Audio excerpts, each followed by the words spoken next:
Okay, so here you are, 9-year marriage, celebrating anniversaries, sharing laughs, and quietly patting yourself on the back for adulting well, when suddenly your wife drops the bomb that she wants to energize your sex life by opening the marriage. Today on Our Space, we aren't talking about a little role play. Found out my wife had cheated before she asked for an open marriage. Her friend came clean. I destroyed her happiness with precision. I, 36 male, and Adriana, 34 female, have been married for 9 years. We literally just celebrated our anniversary a week ago. That's part of the reason why I absolutely hate that I'm here writing this. I've always been very open with my emotions with her ever since the time we started dating. I love her so intensely, and sometimes it clouds my judgment, but I don't want that to happen now. I want to make the right decision, and it's why I'm here to look for advice. Maybe my feelings have clouded things, but I genuinely think that we've had a fantastic marriage, especially as we're nearing a decade together. There's not an aspect of it that I can really complain about. We chose not to have kids, which was something that I had to see the reason in, since I was on the fence before. That was probably the only real point of contention in all the time we've been together. We're not rich people, but we do okay for ourselves. There's not a single aspect of our lives that I feel we should be unhappy, especially for Adriana. We communicate well. The reason I've been questioning things so much is because I want to understand what her motivation is for coming to me to ask about us opening our marriage. I asked her that day because I was confused. I was working on my laptop in the living room and she walked up to me and said she wanted to talk about something important. When I gave her my attention, she revealed that she wanted to talk about her sex life. She said that it wasn't bad, but that she felt that we could energize things by opening our marriage. My mouth actually dropped open because that was the last thing I expected her to say. I expected to hear about role-playing or exploring fetishes. I was pretty sure that we had both trash-talked open relationships in the past, so it seemed like a complete 180 on her part. Through over 10 years of being romantically involved with one another, that never seemed like the kind of thing that she cared about. I asked her exactly why she felt that we had to energize things. She admitted that it wasn't bad the way it was, and that it was actually very good, but she felt like we didn't have to be satisfied with where things were. I was so confused. She kept talking and she mentioned trust. She said that open marriages were a great way for us to build trust and for us to not get bored with each other. When I asked her if she was getting bored with me, she said no. That was even more reason for me to not understand where the request was coming from. I asked her if somebody had fed her with the idea, but she said that wasn't the case. She had just naturally thought about it, and she had also done research on couples with open marriages. Apparently, her findings were that they were all happier than they were before things got opened. I struggled to believe that. Part of the problem I have with the concept of an open marriage, even if I chose to agree to it, is that as men, we know how hard it is to get someone to agree to sleep with you, especially when you're relatively average looking like me. Women, even the average looking ones, can have a line outside the door if they want. I don't make the rules, and that's just the way things are.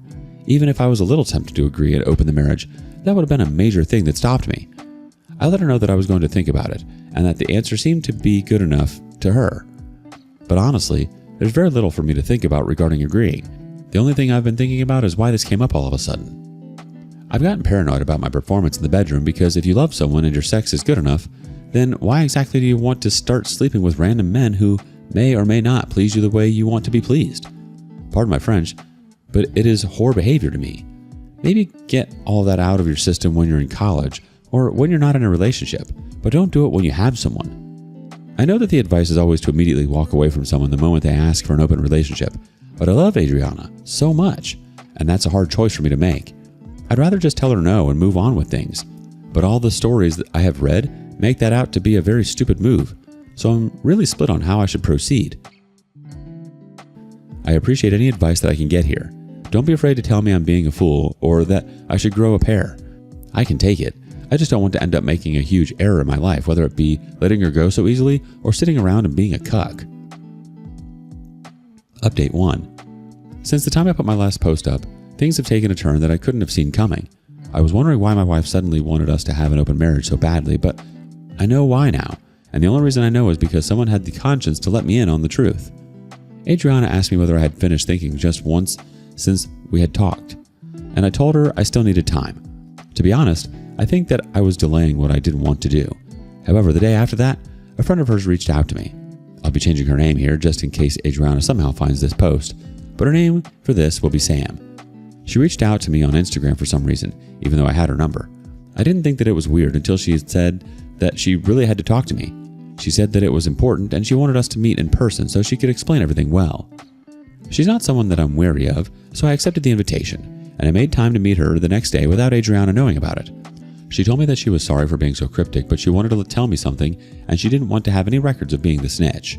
She begged me not to let Adriana know what she was about to tell me, and to let her know that she could trust me. She asked me to confirm whether my wife had talked about an open marriage recently, and to let her know that it was true. It felt weird hearing about it from someone else. It's not like I didn't expect my wife to talk with other people about that sort of thing, but to actually have proof of it didn't feel right, especially because I was yet to tell anyone else about it. I was still keeping it close to my chest.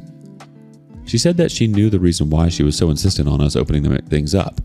She asked over and over whether I wanted to know what she had to say, and I told her that she could just say it. That's when she told me that Adriana had already cheated on me, and the reason why she wanted the open marriage so bad was so that she could feel as if she had not actually cheated. In her own head, she was going to retroactively attribute her one-night stand to the open marriage. It wasn't surprising to me. I had thought enough about the open marriage that the outcome had occurred to me, but I never thought it would be the actual case. I asked Sam how she knew about all of this, and she said it was because Adriana had told their friend group, which was my wife and 3 other girls.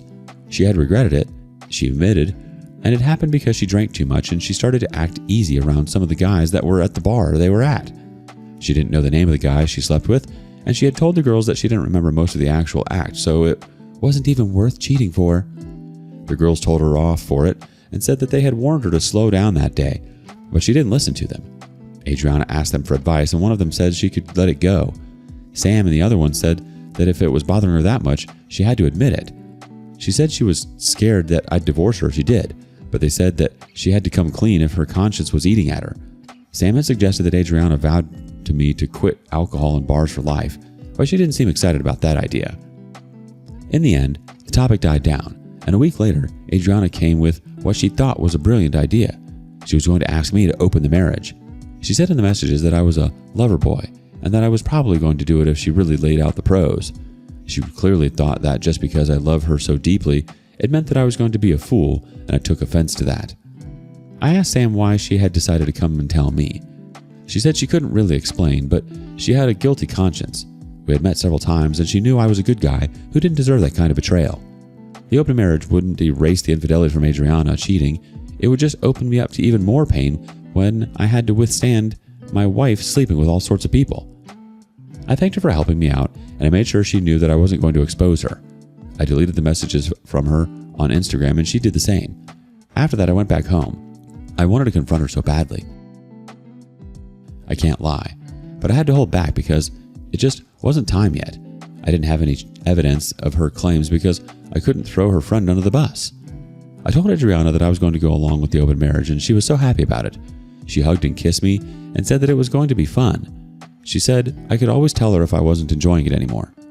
That night, when she went to bed, I grabbed her phone and screenshotted a lot of her messages with her girls. She had already texted them that night to rejoice about her plan working. No one replied to her messages, which I liked.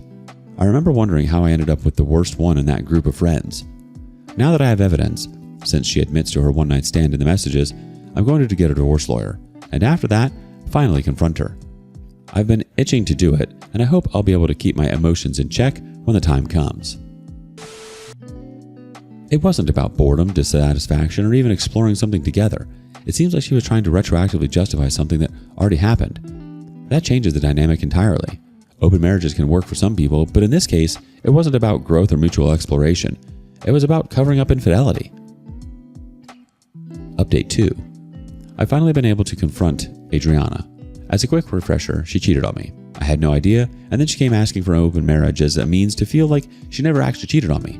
I only found out that she cheated because one of her friends came clean, which I really appreciated. I told Adriana that I accepted the open marriage to bring her guard down, but I'm going to hit at her so hard. I've learned a lot from the stories here, so I chose to wait until I got a divorce lawyer and I had spoken to him about absolutely everything, including submitting the evidence that I had. Once that was all done and the divorce papers were ready, I hired a process server to have her served while we were at home. I didn't want to give her a second to be able to comprehend things before I confronted her. When it happened, she came back from the front door looking dumbfounded. She asked me what I was doing and whether it was a joke. I told her that it wasn't a joke. She asked whether it had been because she asked for an open marriage, but I told her that couldn't be it. After all, I had accepted, hadn't I? She asked me to just explain what was going on. I told her that was only half about the open marriage and more about what she had done before that. I could have sworn I saw her face go pale. I let her know that I knew she had cheated on me, and that was why I was getting rid of her. She just stood there, holding the papers with her mouth open, and she looked so stupid. She couldn't figure out what to say in that situation. I'm sure her first instinct was to deny it, but she couldn't do that. She was smarter than that. I told her that she effed up so bad, and I was going to make sure she paid for it. When I said that, she decided not to lie. She just started begging me, claiming that it had been a mistake and that it had happened when she was under the influence. I told her that none of that was an excuse. I picked up my phone and set a timer for an hour and 30 minutes. I let her know that was all the time that she had to pack her things and get out of the house. She kept begging, but after that point, I didn't say a single thing to her. It wasn't that I had nothing to say, but I genuinely realized that I wouldn't be able to truly convey the way I felt to her. It would be a waste of breath. So I just let her beg until she was tired, and then she left and went to go on and start packing some of her things. She took longer than the time I allocated, but at that point, I just wanted her gone. When she had packed everything, she put it in her car by herself and she left. She wanted to talk to me before she left, but again, I had nothing to say to her, so she eventually left. She's come by to come and get more of her stuff, but we barely interact, particularly because I refuse to say anything to her. She told me that I'm killing her, but that only makes me feel much better about myself. All that's left now is the actual divorce, and I'm just hoping that things go my way. If I still have enough resentment in my heart at that point, I'll be sure to hurt her in other ways. Update 3. After this whole journey that I've taken you along with me, I'm happy to say that I'm finally a single man again. After 9 years of marriage, it's not the kind of thing that you want to have to say, but if you've been married to a woman who cheated on you and then thought that the solution to that was to ask for an open marriage, then you should be happy to say it. This will be my final update, so I will try my best to address everything that happened in the last stage of all of this.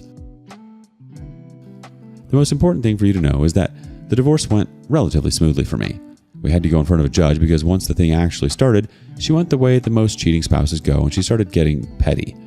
She wanted a lot more than she knew she deserved, especially because I wasn't afraid to show all the evidence I had of her plot to try and feel better about her cheating. The judge awarded her the apartment and her car, which is fine by me because I was open to moving. It was annoying since I had retained the house and kicked her out, and now I was the one who was going to have to move out. However, I kept my car, which was the more expensive model by far, and I don't need to worry about paying her any alimony, even though she earns quite a bit less than I do. Her lawyer kept raising up issues regarding that, but the judge didn't want to hear it. He asked the lawyer whether he felt his client should get a pat on the back for cheating, and he didn't say much after that. Once things were finalized, I had to arrange to get all of my stuff moved out into storage, which I did as soon as possible. There was a police escort as I did all of that, but I could tell that she felt really powerful as she watched me move out of the apartment, not even a house that we had bought. I made sure not to do anything that would get me in trouble. I knew that I would deal with her after everything was settled. Once I had moved out, I stayed with a friend for a few weeks while I looked for a new place for myself. However, I knew that I wanted to hurt Adriana, and I really planned out the perfect way to do that. The first thing I started with was to expose her online. I needed everyone to know her character, and I really wanted anyone who searched her in the future to know what she was capable of. I made it clear in what I wrote, and I posted that she wasn't the kind of person to be trusted if she couldn't even be trusted in her marriage. I gave her parents a call to let them know what their daughter had done. They both sounded disappointed in her and claimed that they were going to talk to her, but I doubt they did, though that didn't matter to me. I just needed to make sure that they heard it from me personally, since they wouldn't see it online. Adriana saw it online though, and called me. I started recording the call from the moment I picked up. She said I was going to sue me for harassment and making false claims against her. I told her I hadn't harassed her since I hadn't contacted her since I packed out of the apartment. I also made it clear that none of my claims were false and I had the evidence to back it up. I made sure to post the screenshots of her messages as I was on the call with her, though I blurred out her friends' names because they did the right thing and didn't deserve to be dragged into this whole mess. When I told her to refresh the page and see that there was now backing for my claims, she lost her mind. She told me that she was going to make me feel pain and regret it if I didn't delete my post. I stood my ground and hung up the phone. I made sure to report to the police right away that I felt threatened by what she had said. They said that there wasn't a clear enough threat to my life, but that I could call them if she showed up at my house or at my work. She didn't know my new address, but she was in the parking lot of my workplace when I pulled in. As soon as I saw her, I texted a coworker and told him to call the police, and I explained the situation. When she saw my car, she came up to it and started banging on the window. She was yelling at me to get out of the car, and I told her that I wasn't going to do that because I felt threatened by her behavior. I told her that she was acting emotionally and irrationally, and I didn't know what she could do in her frenzy. I was using these words specifically to trigger her, and it seemed to be doing a good job, because she was getting angrier. Once she was angry enough, and I spotted my coworker standing by the door to our workplace recording, I got out of the car and started walking to my workplace. She kept trying to block me, and at one point, she pushed me hard into the chest. "Get out of my way, crazy witch," was the sentence I said that set her off. She said, "What did you call me?" like 5 times in a row, and when I told her that she had heard me loud and clear, she spat in my face. Then I watched as she picked up a piece of gravel and started scratching my car. At that point, I started recording too, and I had less than a minute of footage before the police showed up. "You're going to jail, crazy witch." She had seen the police cars, but she clearly wasn't thinking because she chucked the piece of gravel at me, and I was unlucky enough for it to hit me on the chin and cut me. The police officer didn't waste time in grabbing her from behind and pitting her against my car. I was able to rile her up enough for her to do something that stupid right in front of a cop. She's dealing with charges of vandalism, assault causing bodily harm, and resisting arrest without violence. She's posted bail, but I'm sure she's not going to get off on all of those charges. The best part is that she deserves all of it. I didn't tell her to crash out on me. I only posted the truth online. If she didn't want to be portrayed that way, she should have been a better wife.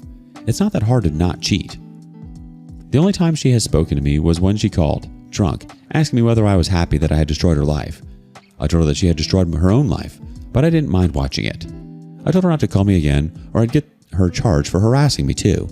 She hasn't contacted me since then. Revenge isn't ever going to be the morally right thing to do, but it feels good. That's all I know. Thank you to everyone for following me through this journey. I'm just glad to be at a point when I can say that it is all over. She tried to gaslight you into thinking an open marriage would energize things, when really she just wanted to erase what she'd already done. That's not some wild, sexy experiment. That's straight up manipulation. She showed you exactly who she is, and I'm glad you're not giving her the satisfaction of playing the poor me card now. She's ruined her own life, and all you did was shine a light on it. Honestly, I hope she's embarrassed every time she thinks about how she handled this, because she should be. If you found out your spouse cheated and then tried to convince you to open the marriage to retroactively justify it, what would you do? Thank you for joining us today on Our Space. Be sure to like and subscribe and hit that notification bell so you don't miss out on our next video. See you next time.